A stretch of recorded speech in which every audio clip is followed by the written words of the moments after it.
ಬ್ರಹ್ಮಶ್ರೀ ಪಿತಾಮಹ ಸುಭಾಷ್ ಪತ್ರಿಜಿಯವರಿಗೆ ವಂದಿಸುತ್ತಾ, ಸ್ವರ್ಣಮಾಲಾ ಪತ್ರಿಜಿ ಅಮ್ಮನವರಿಗೆ ವಂದಿಸುತ್ತಾ, PSSA ಮೂವ್ಮೆಂಟ್ನ ಎಲ್ಲ pyramid ಮಾಸ್ಟರ್ಗಳಿಗೆ ವಂದಿಸುತ್ತಾ, ಹರಿವಾಯು ಗುರುಗಳಿಗೆ ವಂದಿಸುತ್ತಾ, ಭಗವಂತ ನಾರಾಯಣನಿಗೆ ವಂದಿಸುತ್ತಾ, grand master Prabodh Achyuth master ಅವರಿಗೆ ವಂದಿಸುತ್ತಾ, ಲೋಕ ಕಲ್ಯಾಣಾರ್ಥವಾಗಿ ಅಂತ ನಡೀತಾ ಇರುವ ನಮ್ಮ ಈ ಧ್ಯಾನ ಯಜ್ಞದಲ್ಲಿ ಯೂಟ್ಯೂಬ್ ಮತ್ತೆ ಜೂಮ್ ನಲ್ಲಿ ಭಾಗವಹಿಸಿದಂತೆ ಎಲ್ಲಾ ಧ್ಯಾನ ಯೋಗಿ ಬಂಧುಗಳಿಗೆ ವಂದಿಸುತ್ತಾ, ನಮ್ಮ ಈ ಧ್ಯಾನ ಯಜ್ಞಕ್ಕೆ ಸಮಸ್ತ ಬ್ರಹ್ಮಾದಿ ದೇವತೆಗಳನ್ನ, ಯಕ್ಷಗಂಧರ್ವ ಕಿನ್ನರ ನಾಗರ ಚೈತನ್ಯವನ್ನ ಆವಾಹನೆಯನ್ನು ಮಾಡೋಣ. ಮೇಲಿನ ಲೋಕಗಳ ಎಲ್ಲಾ ಹಾಸ್ಟೆಲ್ ಮಾಸ್ಟರ್ಸ್, ಎನ್ಲೈಟೆಡ್ ಮಾಸ್ಟರ್ ಚೈತನ್ಯವನ್ನ ಆವಾಹನೆಯನ್ನು ಮಾಡೋಣ. ಸಪ್ತರ್ಷಿಗಳನ್ನ, ಸಪ್ತರ್ಷಿ ಪತ್ನಿಯರನ್ನ, ತ್ರಿಮೂರ್ತಿಗಳನ್ನ, ತ್ರಿಶಕ್ತಿಯರ ಚೈತನ್ಯವನ್ನ ಆವಾಹನೆಯನ್ನು ಮಾಡೋಣ. ಸದಾನಂದ ಯೋಗಿಗಳು, ಮಹಾವತಾರ್ ಬಾಬಾಜಿಯವರು, ರಮಣ ಮಹರ್ಷಿಗಳು, ಸಾಯಿಬಾಬಾ, ರಾಘವೇಂದ್ರ ಸ್ವಾಮಿಗಳು, ಶ್ರೀಧರ ಸ್ವಾಮಿಗಳು, ಬುದ್ಧ ಭಗವಾನರು, ಮಹಾವೀರರ ಚೈತನ್ಯವನ್ನ ಆವಾಹನೆಯನ್ನು ಮಾಡೋಣ. ನಮ್ಮೆಲ್ಲರ ಪೂರ್ಣಾತ್ಮನನ್ನ ಆವಾಹನೆಯನ್ನು ಮಾಡೋಣ. ಲೋಕ ಕಲ್ಯಾಣಾರ್ಥವಾಗಿ ಅಂತ ಹೇಳಿ ಯಾರೆಲ್ಲ ಕೂತು ತಪಸ್ ಮಾಡ್ತಾ ಇದ್ದಾರೆ, ಧ್ಯಾನ ಮಾಡ್ತಾ ಇದ್ದಾರೆ, ಯೋಗಿಗಳು, ಸಿದ್ಧಪುರುಷರು, ಋಷಿಮುನಿಗಳು, ಹಿಮಾಲಯದ ಯೋಗಿಗಳು, ಅವರೆಲ್ಲರ ಚೈತನ್ಯವನ್ನು ಕೂಡ ನಮ್ಮ ಈ ಧ್ಯಾನ ಯಜ್ಞದಲ್ಲಿ ಆವಾಹನೆಯನ್ನು ಮಾಡೋಣ.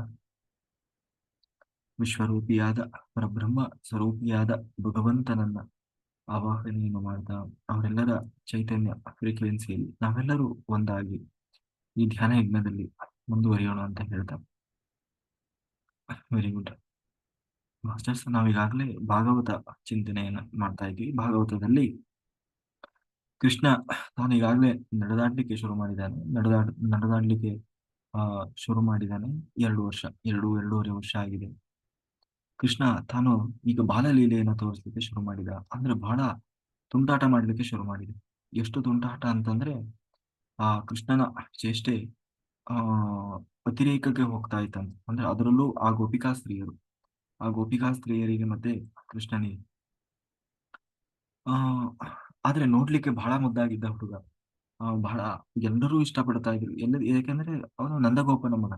ಅಂದ್ರೆ ರಾಜ ಅವರೆಲ್ಲರ ಏನು ನಾಯಕ ಏನಿದ್ದಾನೆ ರಾಜ, ಅವನ ಮಗ. ಜೊತೆಗೆ ನೋಡ್ಲಿಕ್ಕೂ ಬಹಳ ಮುದ್ದಾಗಿದ್ದ, ಬಹಳ ಚೇಷ್ಟೆ ಮಾಡ್ತಾ ಇದ್ದ.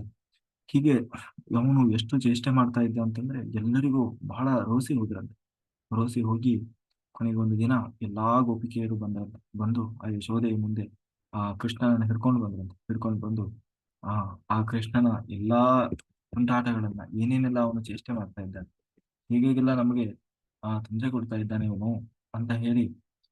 ಯಾಕೆಂದ್ರೆ ಈಗ ಸಣ್ಣ ಮಕ್ಕಳು ತಪ್ಪು ಮಾಡಿದ್ರೆ ಮೊದಲು ಹೇಳೋದೇ ಯಾರಿಗೆ? ಅವ್ರ ತಾಯಿಗೆ ಅಲ್ವಾ? ತಾಯಿ ಹತ್ರ ಹೋಗಿ, ನೋಡು ನಿನ್ ಮಗ ಹಿಂಗ್ ಮಾಡ್ತಾನೆ, ನೋಡಿ ನಿನ್ ಮಗ ಹಿಂಗ್ ಮಾಡ್ತಾನೆ ಅಂತ ಹೇಳಿ ಹೋಗಿ ದೂರ ಹೇಳ್ತಾರಲ್ಲ, ಹಾಗೆ ಎಲ್ಲರೂ ದರ ಎಳ್ಕೊಂಡು ಬಂದ್ರಂತೆ. ಅವನ ಕೃಷ್ಣನನ್ನ ಕೈ ಹಿಡ್ಕೊಂಡು ಬಂದ್ರಂತೆ. ಬಂದು ಅವನು ಮಾಡೋ ಎಲ್ಲಾ ಒಂದೊಂದೇ ತುಂಟಾಟಗಳನ್ನ ಹೇಳ್ತಾ ಹೋದ್ರೆ ಒಂದು ನೋಡು, ಕೃಷ್ಣ ಬರ್ತಾನೆ, ಬರ್ತಾನೆ. ಎಲ್ಲಿ ಬರ್ತಾನೆ ಗೊತ್ತಾಗಲ್ಲ. ಸುಮ್ಮನೆ ಒಂದೇ ಒಂದು ಸೌಂಡ್ ಮಾಡದೆ ಬರ್ತಾನೆ. ನಾವೇನೋ ಮನೆ ಕೆಲಸದಲ್ಲಿ ಏನೋ ಮಾಡ್ತಾ ಇರ್ತೀವಿ, ಅವಾಗ ಇವನು ಬರ್ತಾನೆ. ಬಂದು ಹಸು ಇರ್ತಾವಲ್ಲ, ಹಸುವಿಗೆ ಆ ಹಸುವಿನಿಂದ ಕರುವನ್ನ ದೂರ ಕಟ್ಟಿರ್ತಾನೆ. ಯಾಕೆಂದ್ರೆ ಹತ್ರ ಕಟ್ಟಿದ್ರೆ ಅದೆಲ್ಲ ಹಾಗೆ ಕುಡ್ಕೊಂಡು ಬಿಡ್ತದೆ, ಅದಕ್ಕೆ ದೂರ ಕಟ್ಟಿರ್ತಾನೆ. ಇವನು ಬಂದು ಆ ಕರುವನ್ನ ಎಲ್ಲ ಬಿಟ್ಟು ಬಿಡ್ತಾನೆ. ಅವರಿಗೆ ಗೊತ್ತಾಗ ಆ ಕರು ಏನ್ ಮಾಡ್ತದೆ, ಹೋಗಿ ಎಲ್ಲ ಹಾಲು ಕುಡಿದು ಖಾಲಿ ಮಾಡ್ತದೆ. ಇವರು ಹೋಗಿ ಹಾಲು ಕರೀಲಿಕ್ಕೆ ಹೋದಾಗ ಹಾಲೇ ಇರೋದು. ಹಾಗೆ ಹೀಗೆ ಮಾಡ್ತಾನೆ. ನಮಗೆ ಎಷ್ಟೋ ದಿವಸ ಹಾಲು ಇದ್ದಂಗೆ ಮಾಡಿಬಿಡ್ತಾನೆ ಇವನು ಅಂತ ಹೇಳಿ ಒಂದು ಇನ್ನೊಬ್ಳು ಹೇಳಿ, ಒಬ್ಬ ಗೋಪಿಕಾ ಸ್ತ್ರೀ ಹೇಳಿದ್ಲು, ಇನ್ನೊಬ್ರು ಗೋಪಿಕೆ ಹೇಳಿದ್ಲು, ನೋಡು ಹಾಲು ಇವ ಬರ್ತಾನೆ, ಎಲ್ಲಾರು ಇವನು ಒಬ್ಬನೇ ಬರೋಲ್ಲ, ಎಲ್ಲ ಇವನ ಸಂಗಡಿಗರೆಲ್ಲ ಬರ್ತಾರೆ. ಅಲ್ಲಿ ನಾವೆಲ್ಲೋ ಮೇಲೆ ಇಟ್ಟಿರ್ತೀವಿ, ಅಂದ್ರೆ ಕೆಳಗಡೆ ಸಿಗಬಾರದು ಅಂತ ಹೇಳಿ ಅದೇನೋ ಸಿಕ್ಕ ಅಂತೀವಲ್ಲ, ಅದರಲ್ಲಿ ಹಾಕಿ ಮೇಲೆ ಕಟ್ಟಿರ್ತಾರಂತ ಹಾಲು, ಮೊಸರು, ಬೆಣ್ಣೆ, ತುಪ್ಪ ಎಲ್ಲ. ಇವನು ಬರ್ತಾನಂತೆ, ಎಲ್ಲರನ್ನ ಕರ್ಕೊಂಡು ಬಂದು ಎಲ್ಲ ಬಿಚ್ಚಿಕೊಂಡು ಕುತ್ಕೊಳ್ತಾರಂತೆ ಇವರೆಲ್ಲ. ಆ ಹಾಲು, ಮೊಸರು, ಬೆಣ್ಣೆ ಎಲ್ಲನ ಸುತ್ತಲೂ ಹೆಂಗೆ ಅಂತಂದ್ರೆ ಇವ್ರದೇ ಮನೆ ಅನ್ನೋ ಹಾಗೆ ಬಂದು ಎಲ್ಲ ಬಿಚ್ಕೊಂಡು ತಿಂತಾ ಇರ್ತಾರಂತೆ. ಅದಕ್ಕೆ ಅವಾಗ ಅವಳು ಹೇಳ್ತಾಳೆ, ನನಗೆ ಇವ್ರು ತಿಂದ್ರೆ ಬೇಜಾರಿಲ್ಲ, ಆದ್ರೆ ಅದ್ರಲ್ಲಿ ಅರ್ಧ ತಿಂದ್ರೆ ಅರ್ಧ ಹಾಳೆ ಮಾಡ್ತಾರೆ. ಜೊತೆಗೆ ಅವನ ಜೊತೆಗೆ ಬರೀ ಇವನು ಫ್ರೆಂಡ್ಸ್ ಅಷ್ಟೇ ಅಲ್ಲ, ಅದ್ರಲ್ಲ ಮಂಗ್ಯ ಬರ್ತಾವೆ, ಮಂಗಗಳನ್ನ ಕರ್ಕೊಂಡ್ ಬರ್ತಾನೆ, ಬೆಕ್ಕುಗಳು ಬರ್ತಾವೆ, ಎಲ್ಲ ಬಂದು ಸುತ್ತರ್ಕೊಂಡಿರ್ತಾವೆ. ಅವುಗಳು ಇವ್ರು ತಿನ್ನೋದಲ್ಲದೆ ಮತ್ತೆ ಅವರಿಗೆಲ್ಲ ಕೊಡ್ತವೆ. ಆ ಮಂಗಗಳು ಎಲ್ಲಿ ಅರ್ಧ ತಿಂತವೆ, ಅರ್ಧ ಬಿಸಾಕ್ತವೆ, ಎಲ್ಲೆಲ್ಲೋ ಬಿಸಾಕಿರ್ತವೆ. ಒಂದು ಸಾರಿ ಇವ್ರು ಬಂದು ಹೋದ್ರಂದ್ರೆ ಯಾಕಪ್ಪ ಮನೇಲಿ ಇದೀವಿ ನಾವು ಅನಿಸ್ತು. ಹಾಗೆ ಮಾಡಿಬಿಡ್ತಾರೆ. ಆ, ಅಂತ ಹೇಳಿ ಆ, ಕೊನೆಗೆ ಇನ್ನೊಬ್ಳು ಹೇಳಿದ್ಲು, ನಾವು ಇಲ್ಲಿ ಕೃಷ್ಣ ಬರ್ತಾನೆ ಅಂತ ಗೊತ್ತಿದೆಯಲ್ಲ, ಕೃಷ್ಣ ಬರ್ತಾನೆ ಅಂತ ಹೇಳಿ ನಾವು ಅವನಿಗೆ ಸಿಗದ ಹಾಗೆ ಎಲ್ಲೋ ಮೇಲೆ ಕೈಗೆ ಏನ್ ಮಾಡಿದ್ರು ಸಿಗ್ಬಾರ್ದು ಹಂಗೆ ಮೇಲೆ ಎತ್ತಿ ಕಟ್ಟಿರ್ತೀವಿ. ಅದಕ್ಕೆ ಅವನು ಏನ್ ಮಾಡ್ತಾನೆ, ನೋಡೋಷ್ಟು ನೋಡ್ತಾರಂತೆ. ಅದನ್ನ ಅದನ್ನ ಏನಾದ್ರೂ ಕೆಳಗಡೆ ಏನಾದ್ರೂ ಹಾಕೊಂಡು ಮೇಲೆ ಸಿಗ್ತದೋ ಕೈಗೆ ಅಂತ ಹೇಳಿ ಎಟಕ್ತದೋ ಅಂತ ಹೇಳಿ ನೋಡ್ತಾರಂತೆ. ಆದ್ರೆ ಎಷ್ಟು ಪ್ರಯತ್ನ ಮಾಡಿದ್ರು ಸಿಗದೇ ಇದ್ದಾಗ ಅದನ್ನ ಏನಾದ್ರೂ ಕಲ್ಲೋ ದೊಣ್ಣೆನ ತಗೊಂಡು ಹೊಡೆದು, ಯಾಕೆಂದ್ರೆ ಮಡಿಕೆ ಇರೋದು ಅವ್ರು ಬಳಸೋದು, ಒಡೆದು ಒಡೆದು ಹಾಕಿ ಹೋಗ್ಬಿಡ್ತಾರೆ. ಹಾಗೆ ಆ ಕೊನೆಗೆ ಹೀಗೆಲ್ಲ ಮಾಡ್ತಾನೆ ಅಂದ್ರೆ ಅವನಿಗೂ ಇಲ್ಲ ನಮಗೂ ಇಲ್ಲ ಅನ್ನೋ ಹಾಗೆ ಮಾಡಿಬಿಡ್ತಾನೆ ಕೃಷ್ಣ ಅಂತ ಹೇಳಿ ಇನ್ನೊಬ್ಬ ಗೋಪಿಕಾಸ್ತ್ರಿ ಹೇಳಿದ್ಲು. ತಾನು ಇಷ್ಟೆಲ್ಲಾ ಮಾಡ್ತಾನಲ್ಲ, ಒಂದು ದಿನ ಒಬ್ಳು ಬಂದಂತೆ. ಬಂದಾಗ ಅವು ರೆಡ್ ಹ್ಯಾಂಡ್ ಆಗಿ ಸಿಕ್ಕೊಂಡ್ಬಿಟ್ಟ. ಇಷ್ಟ ಮೇಲೆ ಹತ್ತಿ ತೆಗಿತಾ ಇದ್ದಾನೆ, ತೆಗಿಯುವಾಗ್ಲೇ ಬಂದ್ಬಿಟ್ಲು. ಇವತ್ತು ಸಿಕ್ಕಿಯಾ, ನೀನು ಮಾಡ್ತೇನೆ ಸರಿ ಅಂತ ಹೇಳಿ ಆ ಅವಳನ್ನ ಏನ್ ಮಾಡ್ತಾವಂತೆ. ಅದಕ್ಕೆ ಅವನು ಹೇಳಿದ ಕೃಷ್ಣ, ಅಲ್ಲ ನಾನು ಯಾಕೆ ನಿನ್ ಮನೆಗೆ ಬಂದು ಬೆಣ್ಣೆ ಗೆದಿತಾ ಇದ್ದೀನಿ, ನಿನ್ನಂತವಳ ಮನೆಯಲ್ಲಿ ಬೆಣ್ಣೆ ಇರಬಾರ್ದು. ಅಲ್ಲ, ನನ್ನಂತವಳ ಮನೆಯಲ್ಲಿ ಬೆಣ್ಣೆ ಇರಬಾರ್ದು ಅಂದ್ರೆ ಏನರ್ಥ? ಬೆಣ್ಣೆ ಯಾವತ್ತು ಮೃದು ಮನಸ್ಸು ಇರುವವರ ಮನೆಯಲ್ಲಿ ಇರ್ಬೇಕು. ನಿಂದು ಕಠಿಣ ಹೃದಯ, ನಿನ್ನಂತವಳ ಮನೆ, ಯಾಕೆಂದ್ರೆ ನಾನೊಂದು ಬೆಣ್ಣೆ ತಿನ್ನಕ್ಕೂ ಬಿಡಲ್ಲ ಅವನು. ಆ ಎಷ್ಟು ಕಾಡಿಸ್ತೀಯಲ್ಲ ನೀನು ಅಂತ ಹೇಳಿ ಕೃಷ್ಣ ಹೇಳಿದ. ಅದಕ್ಕೆ ಅವಳು ಹೇಳ್ತಾಳೆ, ಹೌದಾ, ಆ ನನ್ನಂತವಳ ಮನೆಗೆ ಮತ್ತೆ ನಂದು ಆ ಹೃದಯ ಕಠಿಣ ಆದ್ರೆ ನಿಂದು ಕಾಲೇ ಕಠಿಣ. ಯಾಕೆಂದ್ರೆ ನೀನು ಹಿಂದೆ ಸಣ್ಣವನಿದ್ದಾಗ ಬರೀ ಒಂದು ಕಾಲ್ ತಾಕಿ ಆ ಗಾ ಒಂದು ಬಂಡಿಯನ್ನೇ ಮುರಿದಿದ್ಯಲ್ಲ. ಆ ಆ ಅಂತ ಹೇಳಿ ಅವನು ಹೇಳಿದ್ರೆ ಅವಾಗ ಮತ್ತೆ ಕೃಷ್ಣ ಹೇಳ್ತಾನಂತೆ, ನನ್ನ ಕಾಲು ಯಾಕೆ ಕಠಿಣ ಆಗಿದೆ ಗೊತ್ತು, ನಾನು ಸಣ್ಣವನಿದ್ದಾಗ ನೀನು ಏನು ಎತ್ಕೊಂಡಿರ್ತಿದ್ಯಲ್ಲ, ಆಗ ನಿನ್ನ ಎದೆ ಹತ್ರ ಇಟ್ಕೊಂಡಿರ್ತಿದ್ದಲ್ಲ, ಆ ಎದೆ ನಿನ್ನ ಸಂಪರ್ಕ ಸಿಕ್ಕು ನಿನ್ನ ಹೃದಯ ಮೊದಲೇ ಕಠಿಣ ಅದಕ್ಕೆ ನಂದು ಕಾಲು ಕಠಿಣ ಆಗ್ಬಿಟ್ಟಿದೆ ಅಂತ ಹೇಳಿ ಕೊನೆ ಅವಳನ್ನೇ ನಗಿಸಿ ಬಿಡ್ತಾ ಇದ್ದೀನಿ. ಹಂಗೆ ಕೊನೆಗೆ ಇವನು ಏನ್ ಮಾಡ್ತಾನೆ ಅಂತಂದ್ರೆ, ನಮಗೆ ಎಷ್ಟು ಸಿಟ್ಟು ಬಂದಿರ್ತದೆ, ಕೊನೆಗೆ ಇವನು ಏನೋ ಒಂದು ಮರಳು ಮಾಡಿ ಬಿಡ್ತಾನೆ ನಮ್ಮನ್ನು. ಲಾಸ್ಟಿಗೆ ನಮ್ಮನ್ನೇ ನಗಿಸ್ಬಿಡ್ತಾನೆ. ಅಷ್ಟೆಲ್ಲಾ ನಾವು ಮಾಡಿದ್ರು ಕೂಡ ಮರೆಸಿ ಬಿಡ್ತಾನೆ ಎಲ್ಲವನ್ನು. ಅಂತ ಹೇಳಿ ಒಬ್ಬ ಗೋಪಿಕಾಸ್ತ್ರಿ ಹೇಳಿದ್ಲು. ಇನ್ನೊಬ್ಬ ಗೋಪಿಕಾಸ್ತ್ರಿ ಅವಳು ಅಷ್ಟೇ, ಕೃಷ್ಣ ಬರ್ತಾನೆ ಅಂತ ಗೊತ್ತಿತ್ತು, ಅದಕ್ಕೆ ಕಾದು ಕೂತಿದ್ಲಂತೆ. ಕಾದು ಕೂತು ಆ ನೋಡಿದ್ಲಂತೆ. ಆ, ಬಂದ ಕೃಷ್ಣ.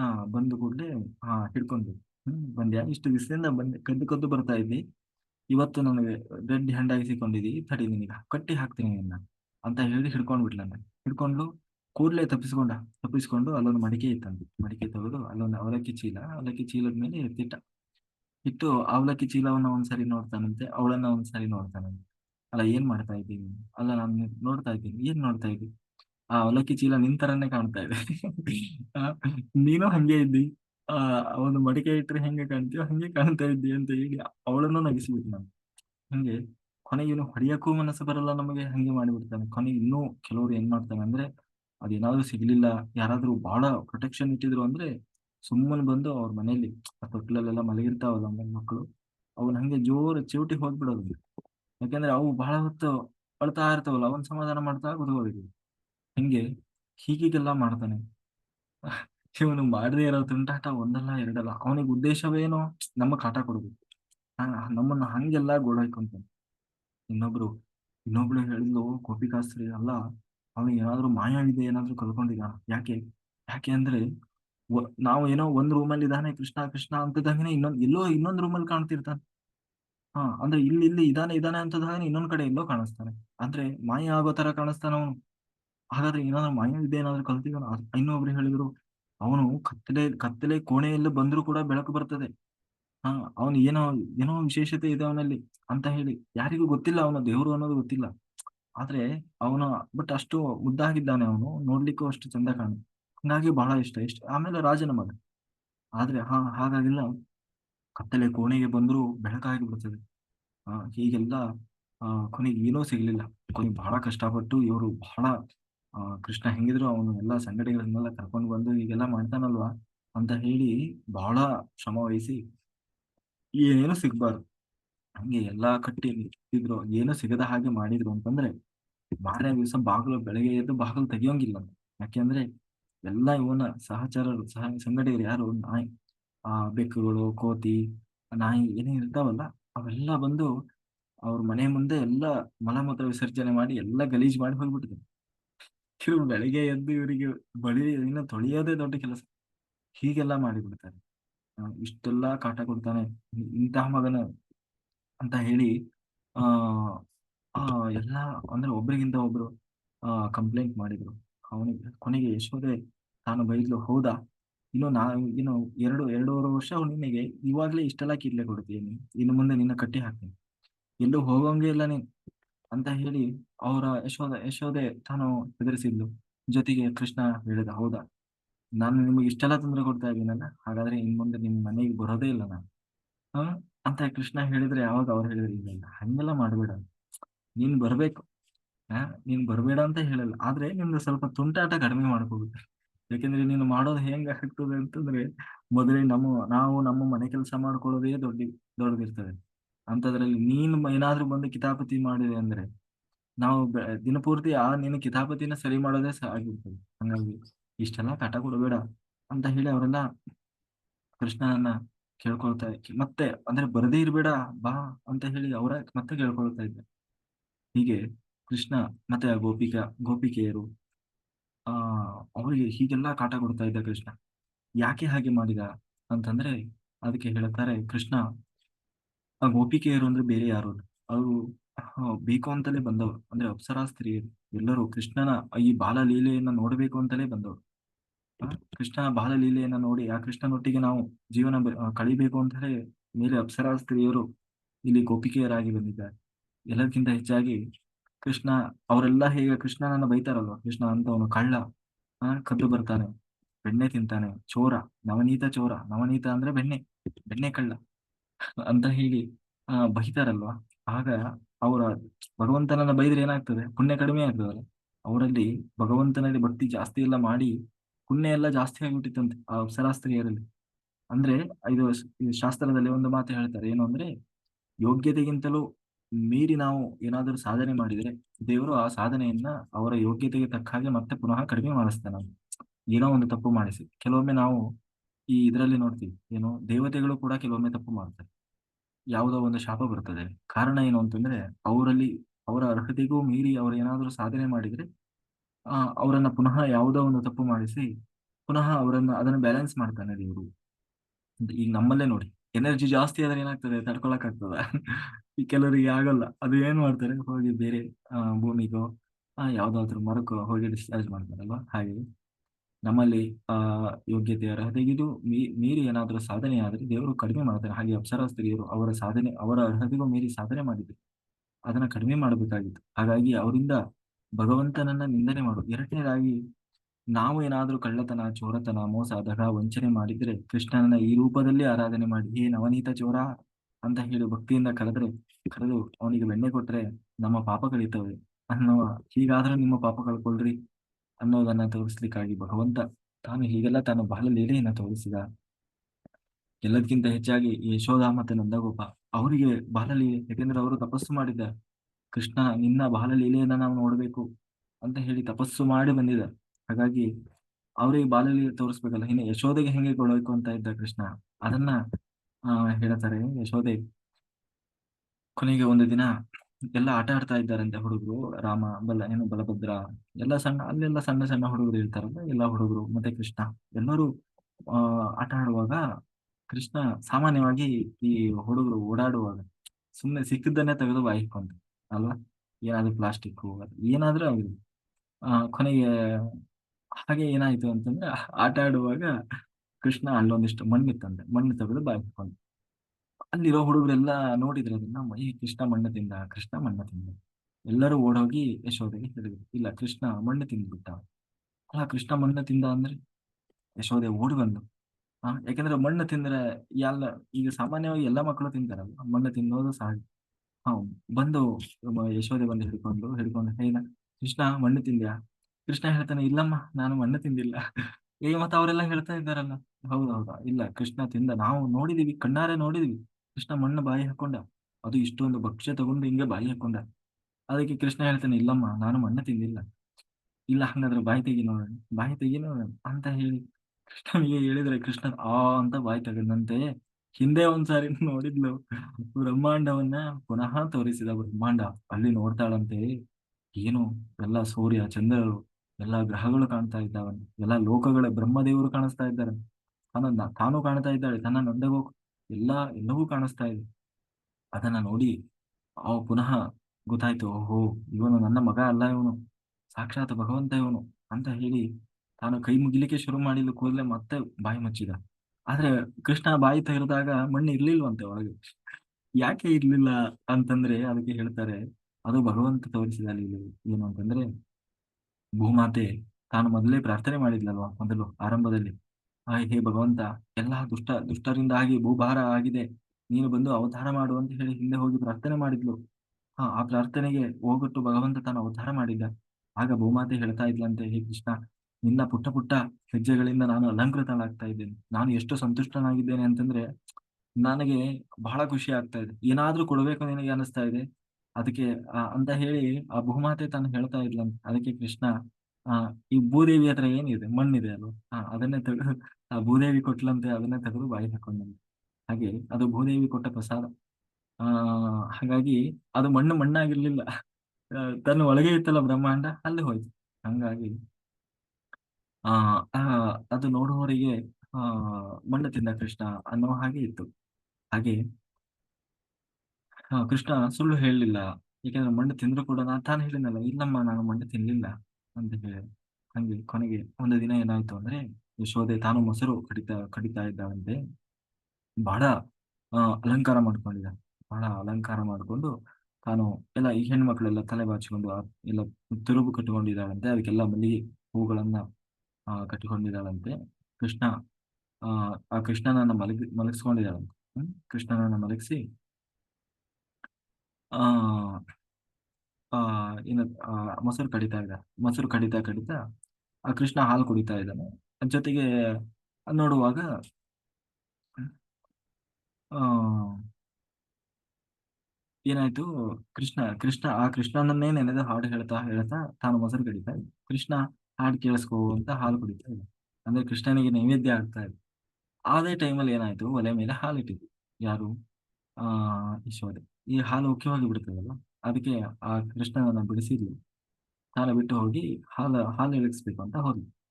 ಕೃಷ್ಣನಿಗೆ ಬಹಳ ಸಿಟ್ಟು ಬಂತು. ಯಾಕೆಂದ್ರೆ ಇದಕ್ಕೆ ಏನಂದ್ರೆ, ನಾನು ಹಾಲು ಕುಡಿತಾ ಇದ್ದೀನಿ, ನನಗಿಂತ ದೊಡ್ಡದು ಆ ಹಾಲು ಅಂತ ಹೇಳಿ, ತಡಿ ನಿನಗೆ ಮಾಡ್ತೀನಿ ಅಂತ ಹೇಳಿ ಅವನಿಗೆ ಸಿಟ್ಟು ಬಂತು.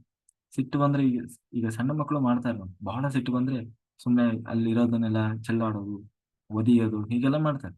ಹಂಗೆ ಕೃಷ್ಣ ಆ ಮೊಸರು ಗಡಿಗೆನೆ ಫುಲ್ ಉಳಿಸ್ಬಿಟ್ನ. ಅದು ಮೊಸರು ಕಡಿತಾ ಇದ್ಲಲ್ಲ, ಆ ಮೊಸರು ಗಡಿಗೆನ ಉಳಿಸಿ ಅಲ್ಲೆಲ್ಲ ಚಲ್ಲಾಪಿಲ್ಲಿ ಮಾಡಿಬಿಟ್ ನಾನು. ಆಮೇಲೆ ಅವು ಮೇಲೆ ಎಲ್ಲ ಅದು ಇದು ಅಲ್ಲಿ ಮೊಸರು, ಬೆಣ್ಣೆ ಎಲ್ಲ ಇಟ್ಟಿದ್ಲಲ್ಲ, ಅದನ್ನೆಲ್ಲ ತಾನು ಚೆಲ್ಲಿ ಗಲೀಜು ಮಾಡಿಬಿಟ್ಲಂತೆ. ಅದನ್ನು ನೋಡಿ ಬಹಳ ಸಿಟ್ಟು ಬಂತು ಯಶೋದಿ. ಅಲ್ಲ, ಇಷ್ಟು ದಿನ ಬೇರೆಯವ್ರ ಮನೆಗೆ ಹೋಗಿ ಮಾಡ್ತಾ ಇದ್ದ, ಇವತ್ತು ನಮ್ಮ ಮನೆಯಲ್ಲೇ ಶುರು ಮಾಡ್ಕೊಂಡ್ಬಿಟ್ನಲ್ಲ ಇವನು ಕೀಟ್ಲೆಲ್ಲ. ತಡಿ ನಿನಗೆ ಮಾಡ್ತೇನೆ ಅಂತ ಹೇಳಿ ಆ ಮೊಸರು ಕಡಿಯೋದಿತ್ತಲ್ಲ, ಅದನ್ನೇ ತಗೊಂಡು ಬೆನ್ನಟ್ಕೊಂಡು ಹೊರಟ್ಲಂತೆ.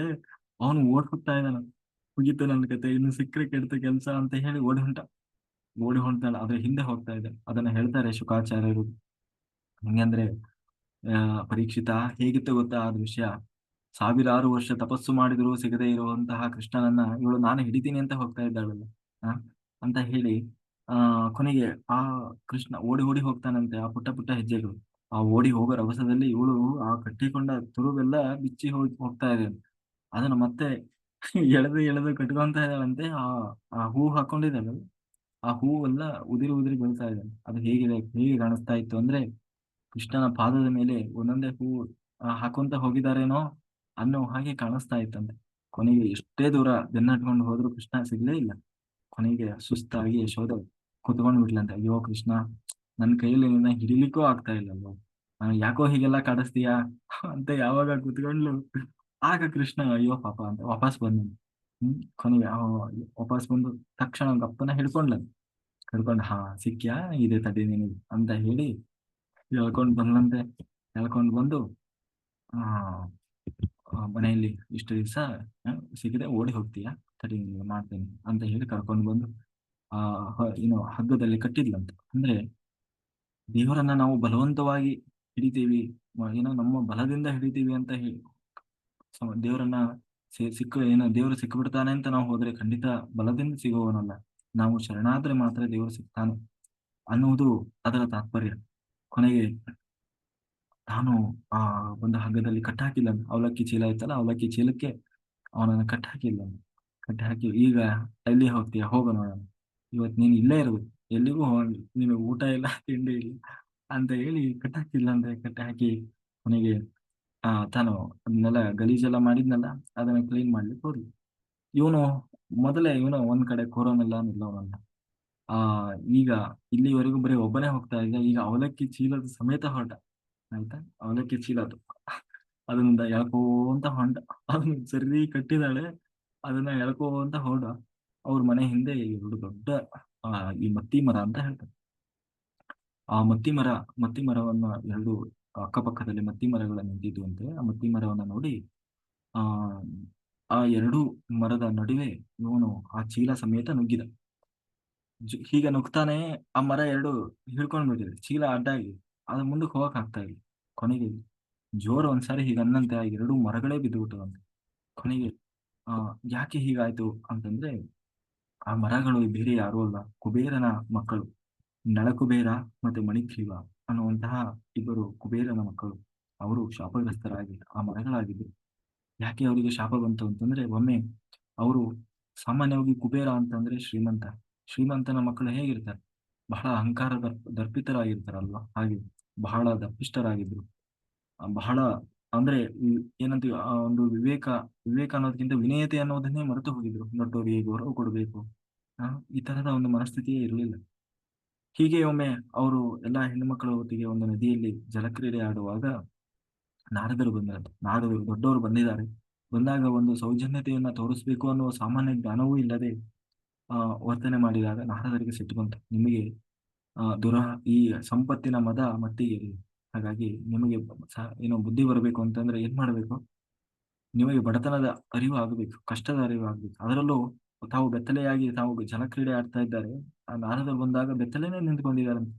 ಅದನ್ನ ನೋಡಿ ಬಹಳ ಸಿಟ್ಟಿರುವಂತೆ. ಯಾಕೆಂದ್ರೆ ನೀವು ಇಷ್ಟು ಮೂರನ್ನು ಬಿಟ್ಟು, ಮನ ಮರ್ಯಾದೆ ಬಿಟ್ಟು ನಿಂತ್ಕೊಂಡಿದ್ದೀರಲ್ಲ, ಹಾಗಾದ್ರೆ ನೀವು ಹೆಂಗೆ ಬಟ್ಟೆ ಹಾಕ್ತಾರ ಮರಗಿಡಗಳು ಇಲ್ಲಲ್ಲ, ಹಾಗೆ ಆ ಮರಗಳ ಹಾಗೆ ನೀವು ಮರಗಳೇ ಆಗಿ ನೀವು ಅಂತ ಹೇಳಿ ಶಾಪ ಕೊಟ್ಟರು.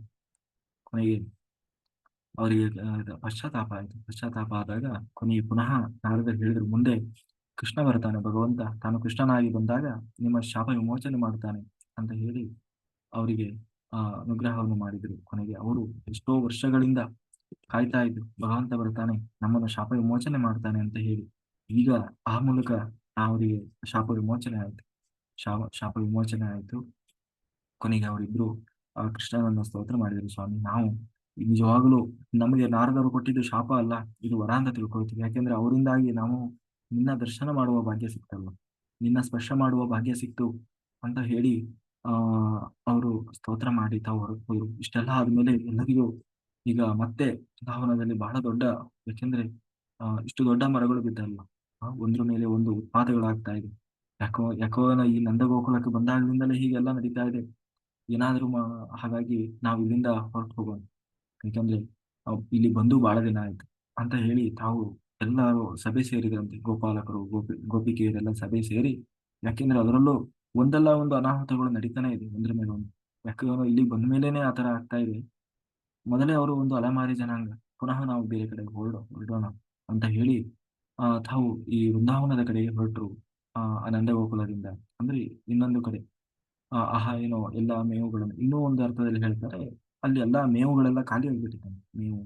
ಆಮೇಲೆ ಅಲ್ಲೆಲ್ಲ ಈ ಗೋಪಾಲಕರು ಎಲ್ಲ ಮರಗಿಡಗಳನ್ನೆಲ್ಲ ಕಡಿದು ಕಡಿದು ಅಲ್ಲೆಲ್ಲ ನಾಶ ಆಗಿಬಿಟ್ಟಿತ್ತು.